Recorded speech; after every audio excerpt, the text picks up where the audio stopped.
Assalamualaikum warahmatullahi wabarakatuh. Kembali lagi dengan saya yang akan menemani kalian belajar biologi. Nah, sama seperti video sebelumnya, video kali ini juga merupakan video lanjutan dari pembahasan kita mengenai latihan penilaian akhir semester 1 untuk biologi kelas 11. Kemarin kita sudah mempelajari soal-soal yang ada pada bab 1, 2, 3, dan juga 4. Sehingga untuk video kali ini kita akan membahas soal-soal yang berhubungan dengan sistem peredaran darah dan juga sistem pencernaan. Nah, seperti biasanya, sebelum kita mulai belajar, marilah kita berdoa menurut agama masing-masing. Berdoa dimulai. Berdoa selesai. Oke, untuk mempersingkat waktu, mari kita mulai belajar ya. Mulai dari bab 5, sistem peredaran darah. Nah, untuk yang pertama, perhatikan tabel berikut ini. Di sini ada tabel, yaitu komponen darah dan juga peranan darah dan juga peranannya. Nah, pasangan yang tepat antara komponen darah dan peranannya dalam tubuh adalah, berarti yang untuk soal pertama ini kita membahas tentang alat-alat peredaran darah, yaitu darah ya. Di mana darah itu sendiri tersusun dari plasma darah, sel darah, dan juga keping darah. Untuk soal ini, di sini hanya ada plasma darah dan juga sel darah. Di mana sel darahnya ada eritrosit atau sel darah merah, leukosit atau sel darah putih, dan juga trombosit ya. Oke, untuk mulai dari yang pertama dulu, plasma darah. Plasma darah itu fungsinya untuk apa? Untuk mengangkut nutrisi. Nah, plasma darah ini terdiri atas air, zat-zat terlarut yang berupa protein plasma, misalnya seperti apa? Albumin, globulin, protrombin, dan juga fibrinogen ya. Nah, kemudian juga ada nutrien, gas-gas misalnya oksigen, CO2, kemudian nitrogen, dan juga zat-zat organik lainnya. Di mana fungsi dari plasma darah itu mengangkat nutrisi dan juga mengedarkan sari-sari makanan ke seluruh tubuh. Kemudian juga berfungsi sebagai pertahanan keseimbangan buffer atau asam basah ya, serta mempertahankan tekanan osmosis darah karena protein plasma itu dapat menarik air dari cairan interstisial menuju ke pembuluh darah. Itu dia fungsi dari komponen darah. Kemudian selanjutnya eritrosit. Eritrosit itu sel darah merah. Fungsinya untuk apa? Untuk mengikat oksigen dan juga karbon dioksida. Selanjutnya yang nomor 3 ada leukosit. Leukosit itu adalah sel darah putih. Seperti yang kita tahu, leukosit itu dia fungsinya untuk menyerang kuman atau zat asing yang masuk ke dalam tubuh kita. Jadi dia peranannya sebagai proteksi tubuh dari antigen. Nah, sedangkan yang nomor 4, trombosit. Nah, trombosit itu fungsinya sebagai penghasil enzim trombokinase. Nah, trombosit itu fungsinya kan untuk pembekuan darah ya, atau trombokinase itu tadi. Jadi, penghasilnya adalah trombosit. Jadi, nanti dia bisa membekukan darah. Misalnya seperti apa? Ketika kita terluka, maka darahnya kita itu tidak akan keluar terus, tapi nanti dihadang oleh trombosit ini ya. Jadi dia yang bisa membekukan darah, bukan membekukan darah sama seperti kayak di kulkas gitu, bukan. Tapi nanti biar dia itu tidak keluar terus ketika terjadi luka. Itu adalah fungsi dari trombosit. Jadi kalau harus memasangkan yang nomor 1 dengan B, 1B, 2D, 3C, 4A. Berarti jawabannya mana? 1B, 2D, 3C, 4A. Jawabannya adalah yang E ya. Oke, lanjut ke soal nomor 22.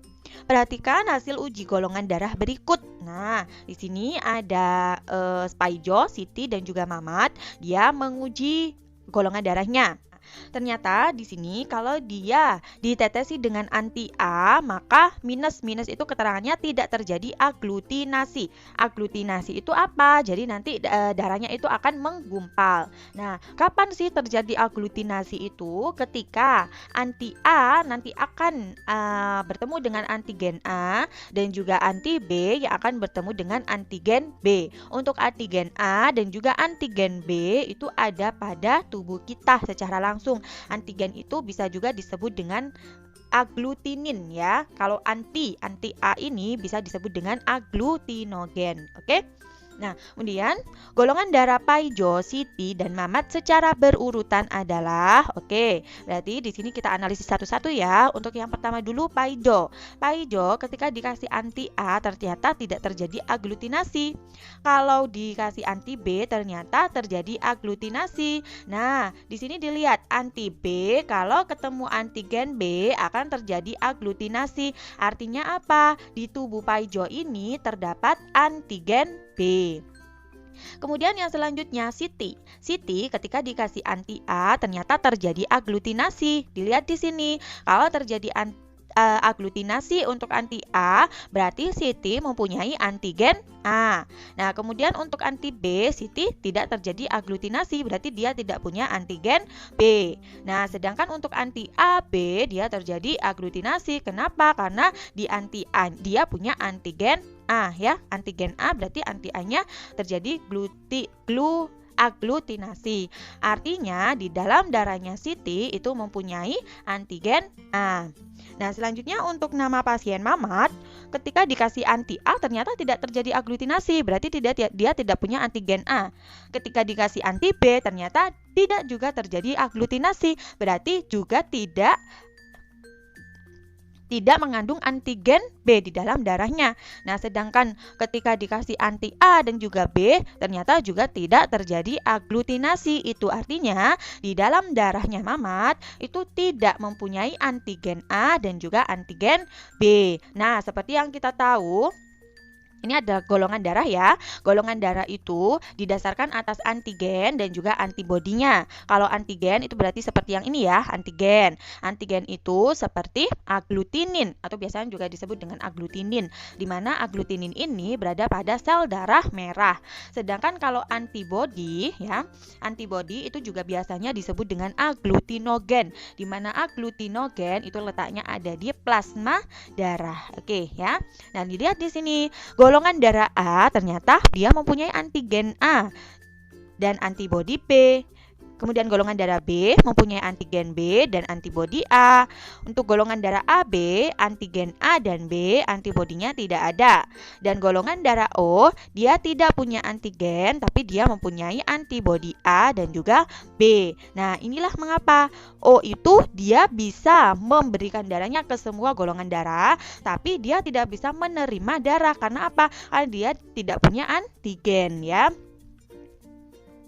Nah, jadi dari tabel golongan darah dengan antigen dan juga antibodinya bisa disimpulkan bahwa Paijo mempunyai antigen B. Karena dia mempunyai antigen B, berarti Paijo golongan darahnya B. Kemudian Siti, karena dia mempunyai antigen A, berarti golongan darah Siti adalah A.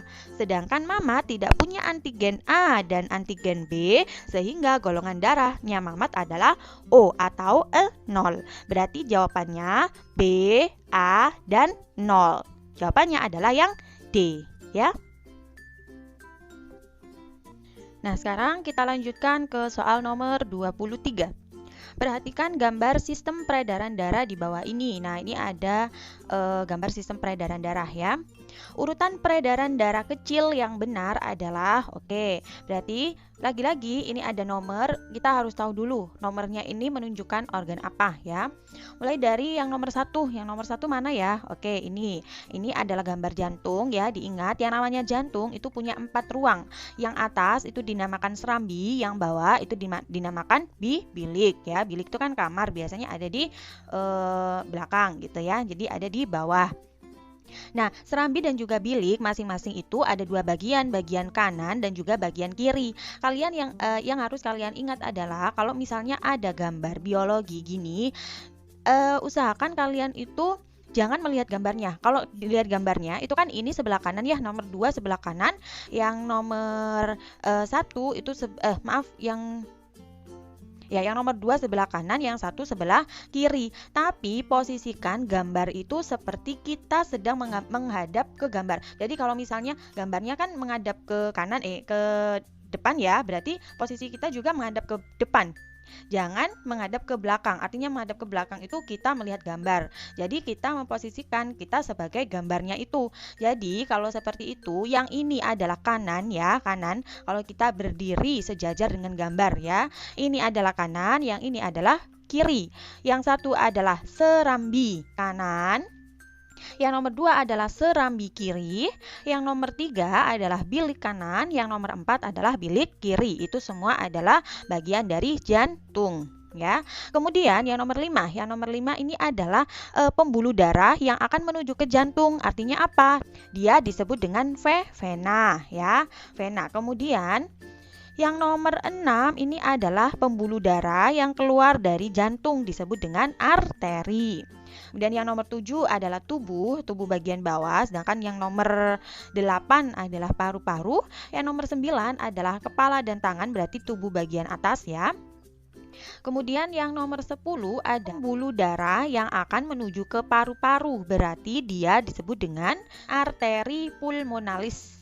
Nah, yang nomor 11 pembuluh darah yang datang dari paru-paru, berarti disebut dengan vena pulmonalis. Nah, yang nomor 12 itu adalah aorta atau pembuluh darah besar, ya. Nah, kemudian sekarang ada yang namanya peredaran darah. Itu ada 2 macam, ya. Peredaran darah kecil dan juga peredaran darah besar. Yang harus kalian ingat, kalau peredaran darah kecil berarti hanya sekitar jantung dan paru-paru saja, ya. Jadi jantung, paru-paru, nanti kembali ke jantung. Itu dinamakan dengan peredaran darah kecil. Tapi kalau peredaran darah besar, sesuai dengan namanya, ya, besar, berarti lingkupannya juga besar. Dari mana? Dari jantung, nanti akan ke seluruh tubuh, dan nanti akan kembali lagi ke jantung, ya. Jadi diingatnya seperti itu. Kalau kecil berarti lingkupannya juga kecil, mulai dari jantung ke paru-paru terus kembali ke jantung. Tapi kalau peredaran darah besar berarti lingkupannya juga besar. Artinya apa? Dari jantung ke seluruh tubuh, kemudian kembali ke jantung lagi. Nah, kemudian di sini untuk urutan peredaran darah kecil itu kalian bisa mengingat kata-kata basi, ya. Untuk peredaran darah kecil kalian bisa mengingat kata-kata basi. Ba di sini mulai dari kan jantung, ya, dari jantung. Jantung bagian apa? Bilik kanan. Ba, ya, berarti bilik kanan. Kita lihat di sini bilik kanan itu ditunjukkan oleh nomor berapa? 3, ya. Jadi 3. Nah, jadi peredaran darah kecil itu dimulainya dari nomor 3. Nah, setelah itu kita hanya perlu mengikuti arah panahnya saja. Nah, dilihat, ya, ini, ya. Dari yang nomor 3 berarti nanti dia akan menuju ke 10. 10 itu adalah arteri pulmonalis. Dari arteri pulmonalis nanti akan menuju ke paru-paru, ya, yang ditunjukkan dengan angka 8.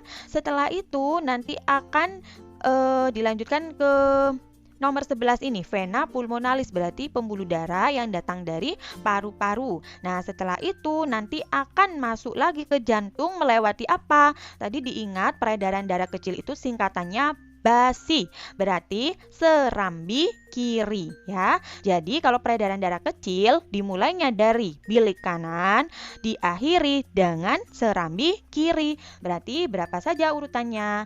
3, 10, 8, 11 dan juga 2. Nah, sedangkan kalau peredaran darah besar, kalau tadi kan peredaran darah kecil basi. Kalau peredaran darah besar bisa dibalik, ya, bisa. Nah, bisa itu bagian mana? Bilik kiri. Mana bilik kiri? Berarti yang nomor 4 ini, ya, bilik kiri. Nah, kemudian kalau kita sudah tahu mulainya, maka kita tinggal mengikuti arahnya. Arahnya kemana nih? Nah, ke sini. Ke nomor 6, kalau misalnya kita ke bawah, ya, ke bagian tubuh bawah. Dari 4, kemudian 6, kemudian 7, kemudian 5, kemudian ke 1, ya. Atau kalau misalnya ke atas, berarti dari bilik kanan, dari bilik kiri kemudian menuju ke atas, berarti yang nomor 9 ini, ya, kepala dan juga tangan. Kemudian sampai ke 1 ini. 1 ini adalah apa? Ingat-ingat bisa, berarti serambi kanan. Serambi kanan itu yang mana? Yang nomor 1. Berarti urutan peredaran darah besar adalah 4, 12, 6, 7, 5, kemudian 1, ya, gitu. Nah, ini ada trik buat kalian. Kalau misalnya kalian menemukan kalian disuruh mengurutkan peredaran darah kecil dan juga besar, dan opsi jawabannya itu tidak ada yang sama. Lihat saja depannya sama belakangnya, awalan dan juga akhirannya. Nah, tadi awalannya tadi apa? kuncinya tadi peredaran darah kecil, kita harus menyingkatnya. Kita bisa menyingkatnya dengan BASI, berarti dimulai dari bilik kanan, kemudian diakhiri dengan serambi kiri. Tapi kalau peredaran darah besar, kita bisa menyingkatnya dengan BISA, ya, dari bilik kiri menuju ke serambi kanan. Itu saja. Kalau misalnya opsi jawabannya berbeda semua, tapi kalau misalnya hampir sama, maka kita harus mengurutkan arah panahnya seperti itu, ya. Kemudian kita lanjut ke nomor 24. Perhatikan tabel berikut. Nah, di sini ada tabel di mana ada organ sistem limfa dan juga peranannya. Pasangan yang tepat antara organ dan fungsi dari sistem peredaran darah limfa adalah, kalau tadi kita sudah membahas tentang sistem peredaran darah, ini kita akan membahas tentang sistem peredaran limfa, ya, atau sistem limfatik, di mana sistem limfatik itu sendiri merupakan sistem sirkulasi atau sistem peredaran darah yang melibatkan limfa atau getah bening. Getah bening ini berasal dari plasma yang nantinya akan keluar menuju organ-organ yang membutuhkan. Nah, fungsi dari sistem limfatik itu sendiri adalah sebagai salah satu sistem kekebalan tubuh. Jadi, dia nanti fungsinya untuk memproduksi, kemudian menyimpan dan juga mengeluarkan sel darah putih untuk memerangi virus-virus atau bakteri atau zat asing yang masuk ke dalam tubuh kita. Nah, seperti biasanya yang namanya sistem, ya, berarti di situ ada organ-organnya. Begitupun juga dengan sistem limfatik. Di sini ada beberapa organ dari sistem limfatik yang mempunyai peranan yang dapat membantu dia untuk mempertahankan tubuh manusia. Apa sajakah itu? Untuk yang pertama, nodus limfa. Nodus limfa itu fungsinya untuk memfilter partikel asing. Jadi yang pertama kali memfilter adalah nodus limfa. Kemudian yang kedua ada kelenjar timus. Kelenjar timus itu fungsinya untuk memproduksi limfosit T, ya. Limfosit T, ingat, limfosit T itu fungsinya untuk memerangi kuman atau virus yang masuk ke dalam tubuh, ya. Kemudian yang ketiga ada tonsil. Tonsil artinya untuk menahan kuman yang masuk melalui mulut dan juga hidung, ya. Dan yang keempat ada limpa. Peranan dari limpa itu sendiri adalah menghancurkan sel darah putih dan juga trombosit. Karena kalau misalnya di dalam tubuh kita itu habis memerangi penyakit atau kuman atau zat asing yang masuk ke dalam tubuh kita, dia sudah bekerja. Kemudian selanjutnya nanti yang sudah bekerja ini akan dihancurkan, ya. Dihancurkan oleh siapa? Limpa ini. Dihancurkan, kemudian nanti dikeluarkan juga, ya. Jadi pasangan yang tepat antara organ dan fungsi dari sistem peredaran limfa adalah 1B, 2A, 3D, dan 4C. Jadi jawabannya adalah yang D. Paham ya? Nah, sekarang kita lanjut ke soal nomor 25. Perhatikan tabel di bawah ini. Nah, ada gangguan dan juga penyebabnya. Nah, ini adalah gangguan dari sistem peredaran darah. Ada apa saja? Mulai dari yang pertama, hipotensi. Hipotensi itu merupakan tekanan darah rendah. Lawannya adalah hipertensi. Kalau hipertensi berarti tekanan darah tinggi.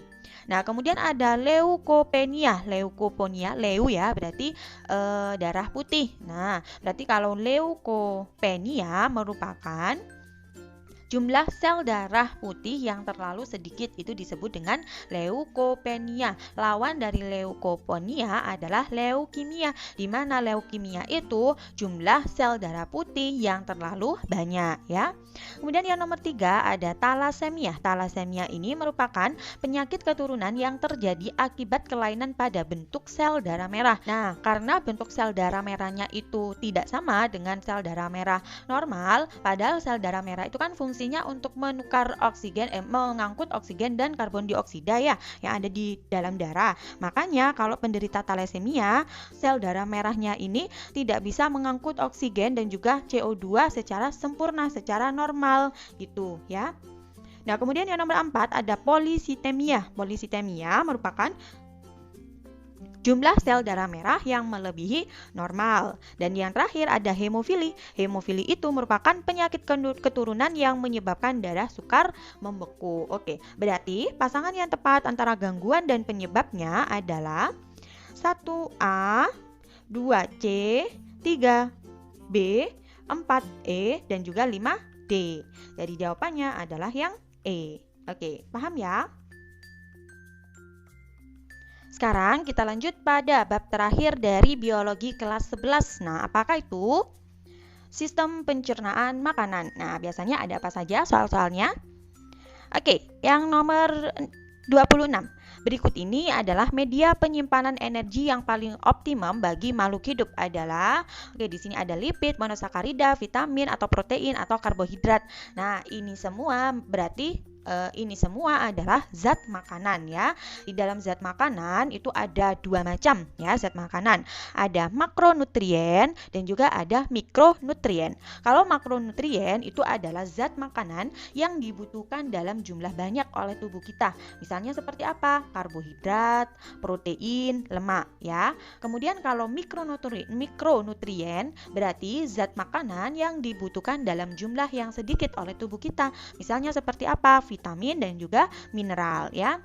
Nah, di sini kita berarti harus tahu nih fungsi dari masing-masing zat makanan. Dimulai dari lipid. Lipid itu fungsinya untuk apa?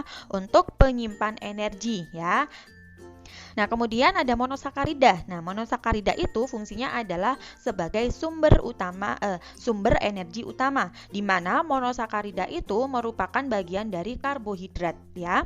Nah, kemudian ada vitamin. Vitamin itu berfungsi untuk memelihara kesehatan sel-sel di dalam tubuh. Kemudian protein. Protein itu berfungsi sebagai zat pembangun tubuh ya. Jadi nanti dia akan berfungsi untuk membentuk antibodi, kemudian hormon dan juga enzim. Nah, selanjutnya yang karbohidrat. Karbohidrat seperti yang saya bilang tadi, karbohidrat sama dengan monosakarida ya. Fungsinya untuk apa? Sebagai sumber energi utama gitu ya.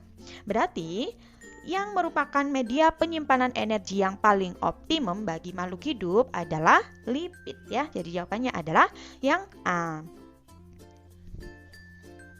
Selanjutnya adalah nomor 27. Perhatikan pasangan organ dengan fungsinya berikut. Nah, pasangan organ dengan fungsinya yang tepat ditunjukkan oleh nomor. Berarti sekarang kita pasangkan satu persatu ya. Untuk yang pertama, mulut. Mulut itu fungsinya untuk pencernaan pati. Kalau di sini pencernaan protein berarti dia salah.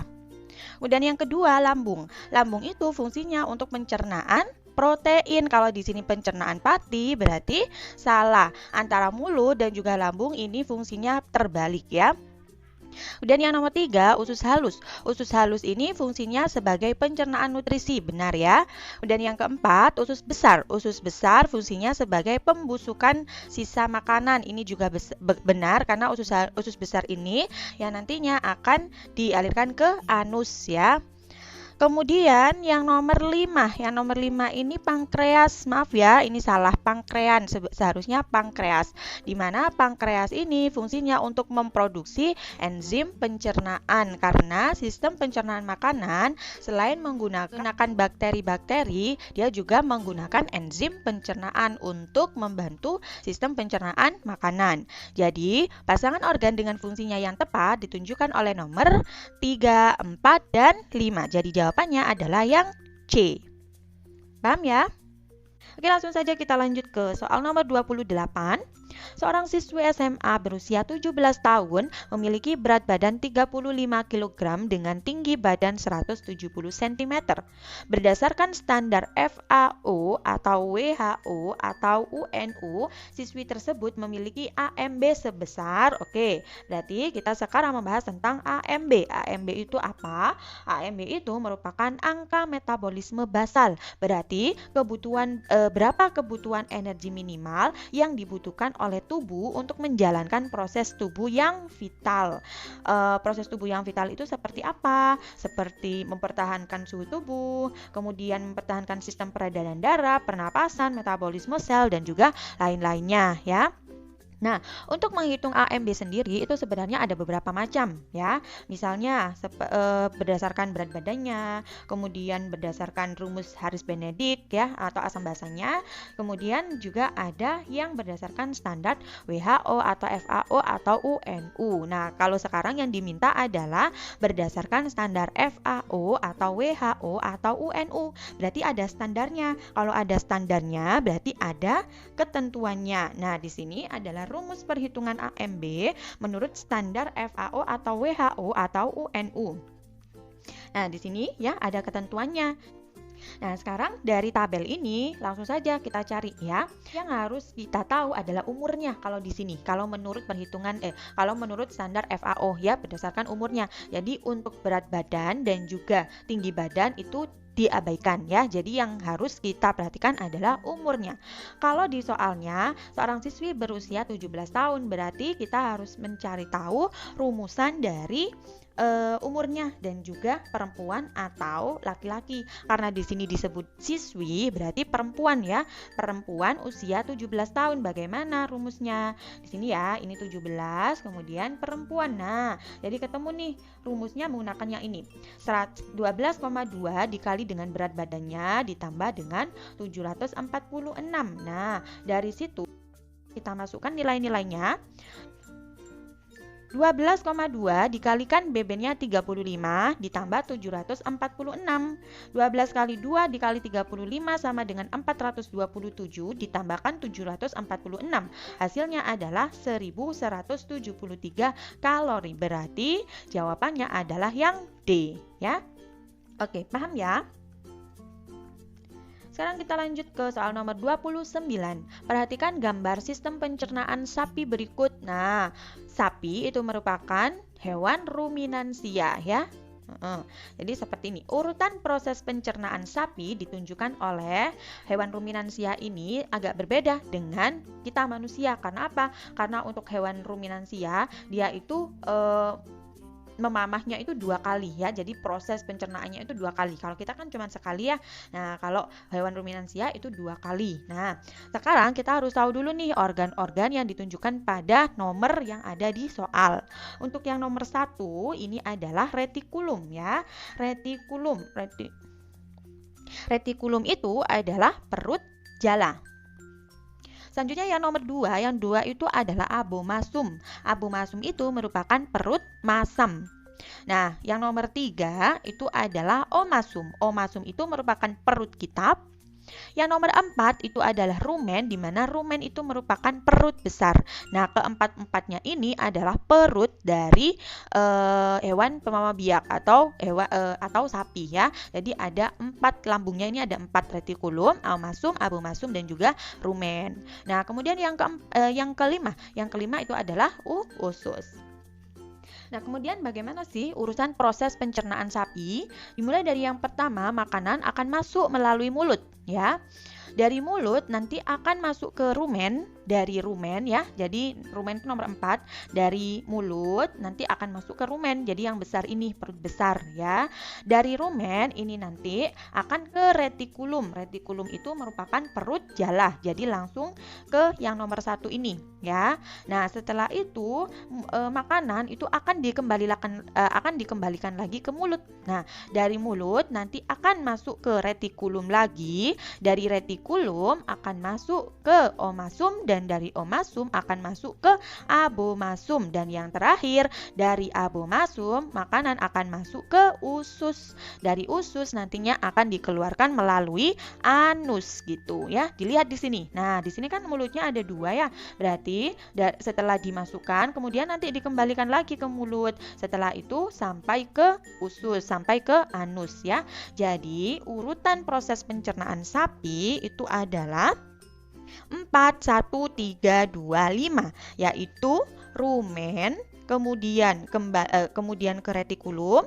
Dari retikulum kan harusnya kembali ke mulut ya, tapi mulutnya ini tidak disebutkan. Jadi nanti langsung ke omasum ya. Dari omasum nanti ke abomasum, dari abomasum nanti akan ke usus. Oke, paham ya? Nah, selanjutnya yang nomor 30. Perhatikan penyakit berikut ini. Nah, di sini ada gastritis, angkiolis, hemoroid, rakitis, sariawan, skoliosis. Berdasarkan data di atas, gangguan yang terjadi pada sistem pencernaan ditunjukkan oleh nomor Oke, dari yang pertama dulu, gastritis. Gastritis itu merupakan radang pada lapisan dinding lambung. Kalau di sini ada lambung, lambung itu kan merupakan organ dari sistem pencernaan makanan. Jadi, gastritis itu merupakan gangguan dari sistem pencernaan makanan. Kemudian yang dua, angkiolis. Angkiolis itu merupakan radang pada sendi, terutama pada tulang belakang. Kalau di sini membahas tentang tulang belakang, berarti bukan termasuk sistem pencernaan. Jadi yang nomor dua bukan, ya. Kemudian yang nomor tiga, hemoroid. Hemoroid itu merupakan pembengkakan pembuluh darah yang terjadi di rektum dan juga anus. Nah, kalau di sini ada rektum, ada anus, berarti termasuk sistem pencernaan makanan. Berarti yang nomor tiga yang nomor tiga juga termasuk gangguan yang terjadi pada sistem pencernaan. Yang nomor 4, rahitis. Rahitis itu merupakan kelainan pertumbuhan tulang pada anak, ya. Nah, kalau di sini tulang, kalau disebut tulang berarti dia bukan termasuk gangguan pada sistem pencernaan. Yang nomor 5, sariawan. Sariawan biasanya yang kalian lakukan, ya. Sariawan itu merupakan gangguan pada rongga mulut, berarti termasuk gangguan yang terjadi pada sistem pencernaan. Dan yang nomor 6, skoliosis. Skoliosis itu berhubungan dengan alat gerak, ya. Jadi, skoliosis itu merupakan kondisi tulang belakang melengkung secara tidak normal seperti yang tadi di sistem gerak, ya. Berarti kalau skoliosis bukan merupakan gangguan yang terjadi pada sistem pencernaan. Di antara keenam penyakit ini, mana saja yang termasuk gangguan yang terjadi pada sistem pencernaan? Yang nomor 2 tidak, yang nomor 4 bukan, dan juga yang nomor 6 juga bukan. Berarti yang nomor 1, 3, dan juga 5. Jadi jawabannya adalah yang A. Oke, paham ya? Nah, akhirnya kita sudah membahas semua soal yang berhubungan dengan bab-bab yang ada di biologi kelas 11, ya. Mulai dari bab sel sampai bab sistem pencernaan makanan. Saya rasa untuk soal-soal yang saya berikan ini mungkin masih ada yang belum mencakup apa yang sudah kalian pelajari selama ini. Jadi ini hanya membantu kalian saja untuk mengingat kembali konsep yang sudah kalian pelajari. Untuk selanjutnya, silakan kalian belajar kembali menurut pembelajaran yang sudah kalian terima, ya. Oke, mungkin itu saja yang bisa saya sampaikan. Semoga apa yang kita pelajari bermanfaat. Mohon maaf apabila ada salah kata atau salah tulisan. Terima kasih atas segala perhatiannya. Tetap semangat dan juga jangan lupa berdoa. Saya akhiri. Wassalamualaikum warahmatullahi wabarakatuh.